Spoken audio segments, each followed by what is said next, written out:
what's really driving digital transformation at advisory firms? I'm here with Adam Palmer of Orion to dig into that topic. Adam, thank you so much for joining me. Yeah, thanks for having me. So we had an incredible CTO think tank here at Wealth Management Edge, and a big thing that always seems to bubble up is digital transformation. From your perspective, what are the most common pitfalls firms face when trying to modernize their tech stack, and how can they ultimately avoid them in the first place?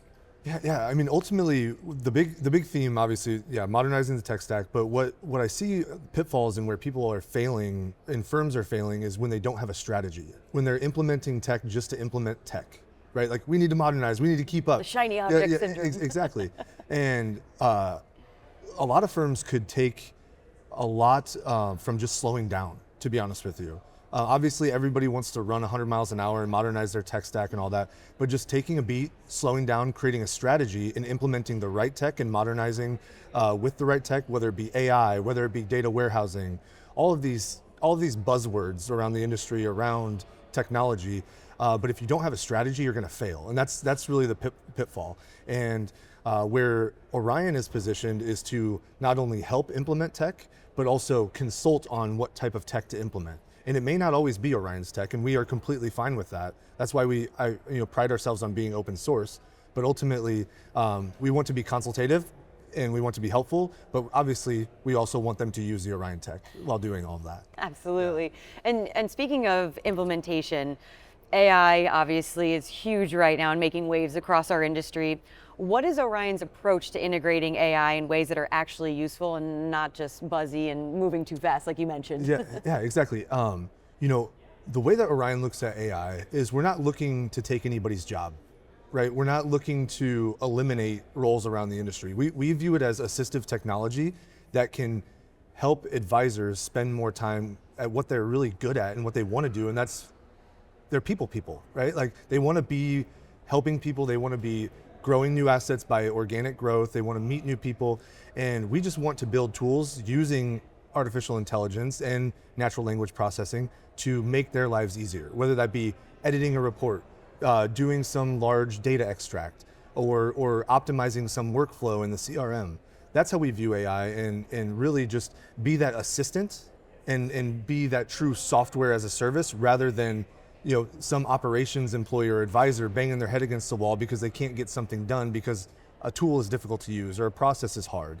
And so assistive technology is the way we view AI, not replacing anything, but assisting and helping with those tough workflows and those tough tasks. And to be honest, what some advisors will tell you, the mundane tasks that they don't want to do, the notes after a client meeting, the action items after a client meeting.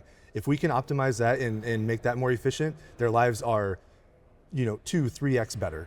So that should hopefully quell some fears then about Yes. jobs being stolen out from under folks. But it's no secret that Orion supports some of the top RIAs and fastest growing firms in the country.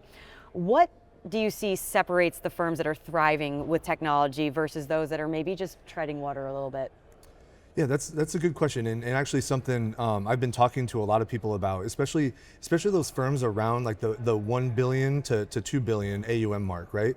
Is the firms that are thriving are implementing the right type of technology with the right strategy. So very similar to the think tanks, very similar to the first question that we went over, is firms are deploying a data warehouse, bringing their disparate systems together, whether that be eMoney, whether that be MoneyGuide Pro, Orion in some way, shape, or form. One of our competitors. If you have a data warehouse or a data lake and you're bringing disparate systems together to be able to power your business, because we understand at Orion that we are only one piece of a tech stack. And I don't like the word tech stack. I like tech spread, right? But we are one piece of the tech spread, and in order for a firm to be successful and to thrive rather than just tread water is to bring all of those disparate systems together.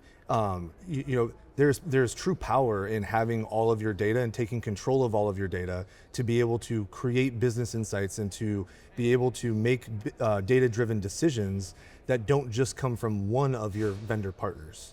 And so the firms that we see that are thriving are the firms that are bringing those things together, taking control of their own destiny from a data standpoint, and not just relying on a vendor to do it for them.